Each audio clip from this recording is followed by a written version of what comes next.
ahead now to my notebook and just do a quick recap of rational and irrational numbers for those of you that may be a little rusty. So as I'm using this terminology, it won't seem unfamiliar to you. So this comes from Friday's lesson on rational and irrational numbers. If you have not done that, you need to go back and do that. So just as a quick recap, rational numbers are all numbers that are natural, whole, and integers, along with all fractions. And remember the definition of rational, they can be written as a ratio, and irrational numbers cannot be written as a ratio. And remember, a ratio is just a fraction, okay? So other things to remember, they can be either positive or negative. Being positive or negative has no effect on whether it's rational or irrational.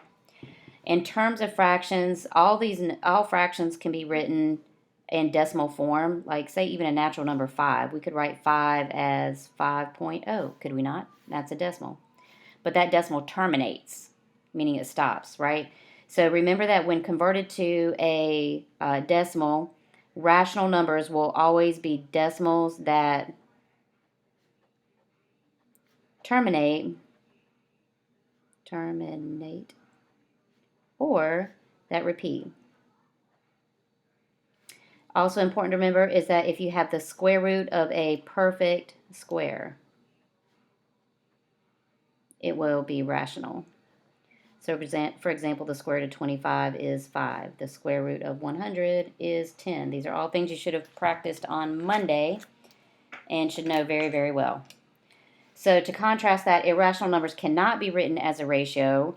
They are neither natural, whole, or integers, or fractions. They are either square roots of non-perfect squares.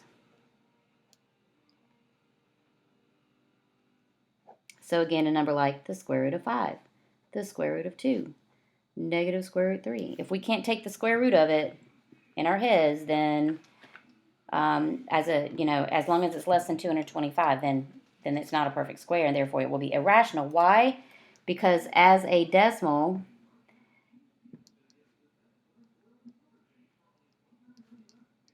they do two things. They are non-terminating. And how do we indicate that something is non-terminating? An example might be 4.312, and we can use ellipses to indicate that it goes on and on forever. So that's what it means to be non-terminating. And so they have to be both things, non-terminating and non-repeating. So if we take a look at this, 312, it's going on and on, but it is not repeating, okay? If it is a repeating decimal, like this, decimals that repeat, then it would be rational. So these are key things to remember: non-repeating, non-terminating, non-perfect square. So look at those three non-words, okay? Non-perfect square, or not a perfect square, non-terminating, or does not terminate, and non-repeating, as in it does not repeat, okay? All these three would qualify a number to be irrational, but that generally means all numbers with pi in it, such as maybe 7 pi or 3 pi over 2. One thing I do want to tell you about is the number 0 pi. If we think about what 0 pi is, 0 times pi is actually 0, which means this number is actually rational because it equals 0. Anything times 0 is 0. So keep that in mind. 0 pi is going to be rational, but any other number with pi in it is definitely going to be irrational. So just a quick recap of that information before we talk now about the product and sum rules of rational and irrational numbers. I apologize. This camera wants to be funky tonight. All right. So your product and sum rules. These are very important rules that we need to understand. We need to also remember that a sum means that we are adding two numbers, and a product means that we are multiplying two numbers. Okay, so these are going to be rules that apply to adding and multiplying rational and irrational numbers. So 3 rules that are always true. There's 6 rules total. 3 rules that are always true are that a rational number plus a rational number will always equal a rational number. So if we think about it like 5 is rational, if we add that to 1.5, we get 6.5, and that is a terminating decimal, so therefore it is rational. Okay? Of course, that would apply for fractions as well. If I add 2/3 and say -2, and of course all these, by the way, we should be able to put in our calculator, and we should become pretty comfortable with it. So I'm going to go to my Calculate 84 app, which is my assumption that most students are using. Or if you've got a graphing calculator, wonderful. If you've got the Android and you install that Wabbit Emu app, awesome. So I'm going to here type in 2/3 plus -2. So 2/3 is 2 divided by 3. So we hit 2 divided by 3. Sorry, I'm trying to get it where you can see it good in the video. Is that going to work? There we go. 2/3 plus -2. Something super important to remember is that you always want to use this negative key to the left of the enter button. If you use the one above the add, that's always a minus. They are not the same. So if we are adding a -2, oh, I accidentally did a times. I didn't mean to do that. Then we're going to get this -1.3. So as we look at that, that's a repeating decimal. We can hit math and change it to a fraction by hitting enter, and we get -4/3. And remember, rational numbers are numbers that can be written as the ratio of 2 integers. So there we go, -4/3. That's a ratio. So that is equal to, I'll write this in 2 ways, 1.3 repeating or -4/3, both of which are rational, okay? So adding 2 rational numbers will always result in a rational. If we are multiplying 2 rational numbers, this will also always result in a rational number. So just for instance, if I'm multiplying 2 times 6 is 12, clearly that's rational. If I multiply 2/3 times 1/5, remember when we multiply fractions, we multiply directly across. That would give us 2/15. Ratios of 2 integers are rational. So there's just a couple examples to prove to you why a rational times a rational is always rational. Now, what about when we add a rational plus an irrational number? So if I have a rational number, say I have the number 5 and I'm adding the square root of 2. 5 plus square root 2. How would I add those? Well, let's see what happens if we try to add it in our calculator. 5 plus, and if we do square root 2, remember we hit the blue second key, and then 1, 2, 3, 4 below the second key, we hit the x squared button to get our radical. So 5 square root 2. Again, that was, I pressed 5 plus, to get the square root, I hit second and then x squared, and then I typed in 2. And if I press enter, what do we notice? Wow, we get a long decimal, and there does not appear to be any type of repeating pattern. In fact, if I hit math, enter, and I try to convert this to a fraction, it will not convert it. And if we cannot make it a ratio of 2 integers, it is irrational. So we actually, this is an exact value. It's approximate value. I'm going to write these little tildes here. This is approximately 6.41421, and I'm just going to put ... I forgot the 1, didn't I? It just goes on and on, but there's not a repeating pattern.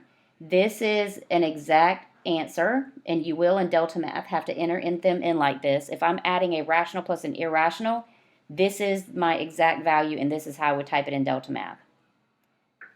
We can prove that it is irrational by looking at it as a decimal to show that it is non-terminating and non-repeating.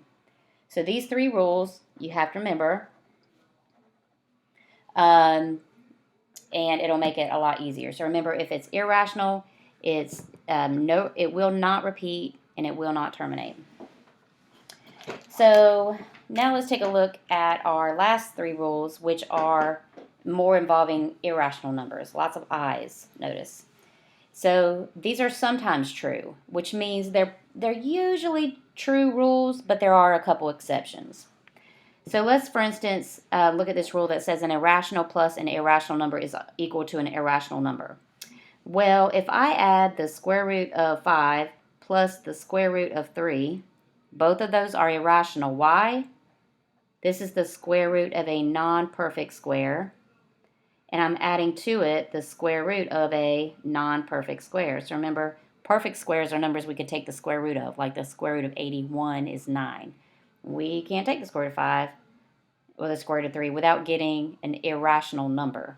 In fact, if I just type in the square root of 5, oops, try that again, square root of 5, then I get this non-terminating, non-repeating decimal, okay?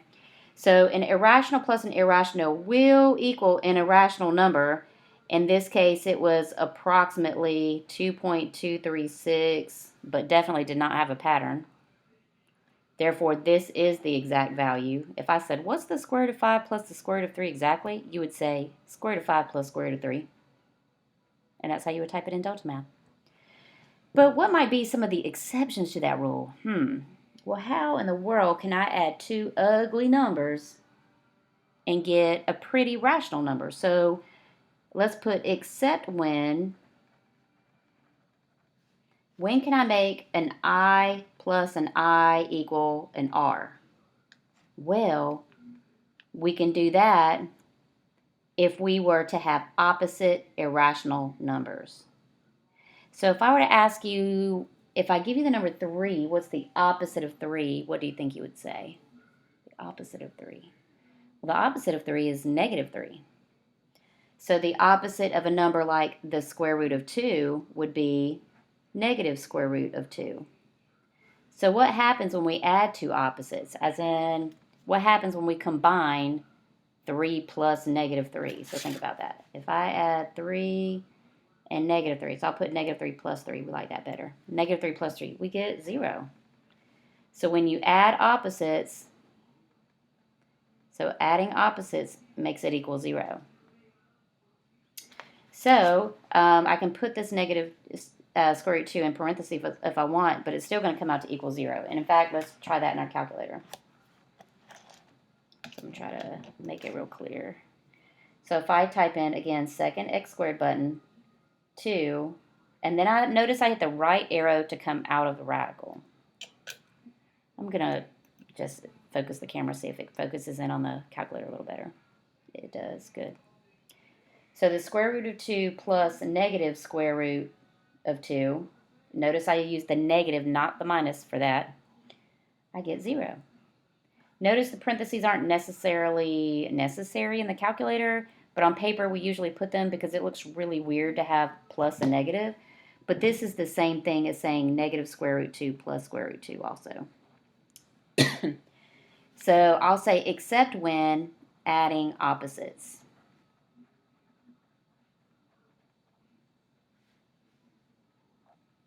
So that's our exception. So the rule is usually that an irrational number plus an irrational number will equal an irrational, except when they're opposites. Now that, of course, would apply for numbers with pi also. So if I add, say, negative 3 pi and positive 3 pi, because remember numbers with pi in it are irrational also, except for 0 pi, then that's going to give me 0 as well. And 0 is a rational number. It's rational, guys. 0 is rational. Why? It's a whole number. Whole numbers are rational. All right, so that's your exception to this rule here. Now let's look at an irrational plus a rational number. So an irrational number plus a rational number will equal a rational number. So for instance, if I have pi plus 6, what would that equal? Well, it is not 6 pi because 6 pi means 6 times pi. So if I were to type that in my calculator, let's see what happens. So recall that your pi key, I'm going to have to refocus again. Y'all be patient with me here. Trying to get the lighting right, plus make sure you can see it well on the calculator. So my pi button is located, if you look at the clear button, right below it there's an up arrow key. And there's a little blue pi symbol right there. It's real tiny, but it's right there. So to access pi, I have to hit the second button. It'll turn red on Calculate 84, and then the pi button, which is this up arrow. So there's my pi. And to pi, I am adding 6. And when I do that, ooh, I get a non-terminating, non-repeating decimal. So its approximate value is 9.14159, and I'm just going to put dot, dot, dot, but that's non-terminating, non-repeating. So if I ask you what is pi plus 6, it's pi plus 6. This is the exact value, and this is an approximation, or it just means it's rounded. An approximation means a number has been rounded, okay? So an irrational plus an irrational is irrational with one exception. Guys, on number 5, I did change this up, by the way. I think I had a plus by accident here, so I rewrote it. So for number 5, the next rule is an irrational number times a rational number will equal a irrational number. Almost always. So again, as an example to prove this, an irrational, like maybe the square root of 2, times a rational, like 5.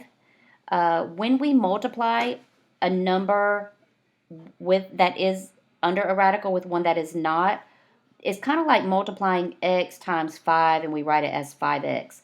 We just put the rational number in front of the irrational. Okay, so that would be written as 5 square roots of 2.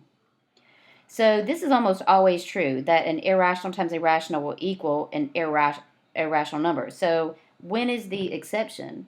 So let's come over here and write except when there's only, this is an easy one to remember, there's only one possible rational number, and it's when that rational number is equal to 0. So in other words, for example, if I have the square root of 8, the square root of 8 is an irrational number because it is not a perfect square, and I multiply that by a rational number 0, well, what's true? Anything times 0 equals 0. And again, it turns into a rational number. Similar to that, at the last one, it was adding to irrational numbers. So when we add to opposites, we get 0. When we multiply a number by 0, we get 0. So this is the only exception, okay? An irrational times a rational will equal an irrational unless when that rational number is equal to 0. All right? And then last rule, an irrational times a rational is irrational almost all the time. So for example, if I have, and this is important, so for the Delta Math assignment, you will have to multiply some radicals together. So if I have the square root of 15 times the square root of 2, well, what the heck would that equal? Well, I know if I try to type it in my calculator, if I type an irrational times an irrational, let's do square root 15, oops, wrong one, square root of 15, and then again hit my right arrow to get out of the radical, and then hit times, not that, my fingers are not wanting to work very well on this calculator, square root of 15 times the square root of 2, then I'm going to get a non-repeating, non-terminating decimal. I cannot enter this number in Delta Math. I do need an exact value. So this tells me that we are going to get an irrational answer, but all you have to know is that when you are multiplying two numbers under a radical, you're allowed to multiply them together. So what is 15 times 2? Well, 15 times 2 is 30. So this would be our exact value, the square root of 30, and it is definitely irrational. So it's in the sometimes category for a reason. There are a few exceptions. So what I want you to note here is we are multiplying the square root of a non-perfect square times the square root of a non-perfect square, and the result in this case is a non-perfect square. So therefore, we know that the square root of non-perfect squares are irrational, and we just proved that in our calculator. In fact, if I do square root of 2 times the square root of 3, I'm going to get the square root of 6. Again, I can't take the square root of that. So therefore, it's irrational. So if it's in this sometimes category, that means there's some exceptions. So I'm going to come up here and put except when. So the question is, when will an I times an I equal an R? Well, that's going to occur when I do multiply two non-perfect squares, and my result is actually the square root of a perfect square. So let's think about that. Well, I'm going to give you the first example, so I'm going to put 1, and I'm going to take the square root of 10 and multiply that by the square root of 10. Well, we know that the square root of 10 is irrational because we can't take the square root of 10 and get an integer. But what happens when we multiply that together? The square root of 10 times the square root of 10, if you follow that rule that I just showed you, when we multiply two radicals, we can multiply their numbers under the radical together, and that gives us the square root of 100. Oh, well, what's the square root of 100? It's 10, and 10 is a rational number. So if we are finding numbers where we are finding products of like two numbers and the result is a perfect square, then we're going to get a rational number. I'm going to give you another example that also gives you 100, and I'm going to do the square root of, let's do the square root of 50 times the square root of 2. So these are not the same number, but when I multiply them together, I get the square root of 100, which again equals 10, and therefore is rational. Okay?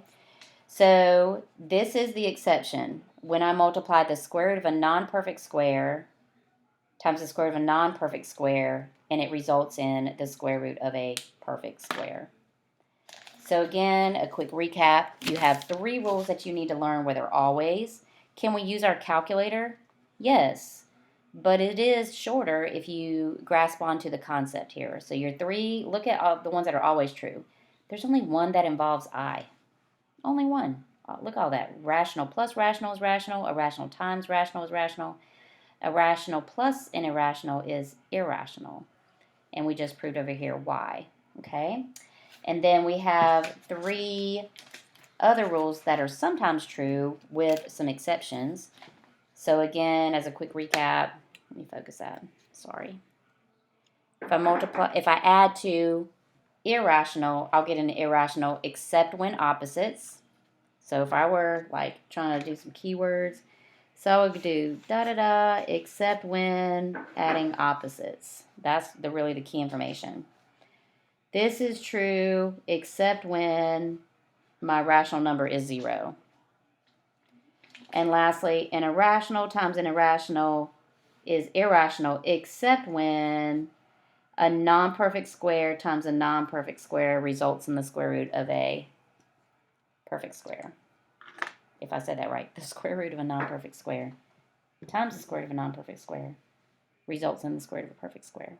But of course, can you type this in your calculator and see if it goes on and it doesn't terminate and doesn't repeat? Sure. Can you type that in your calculator and see if you get a pretty number so you know it's rational? Sure.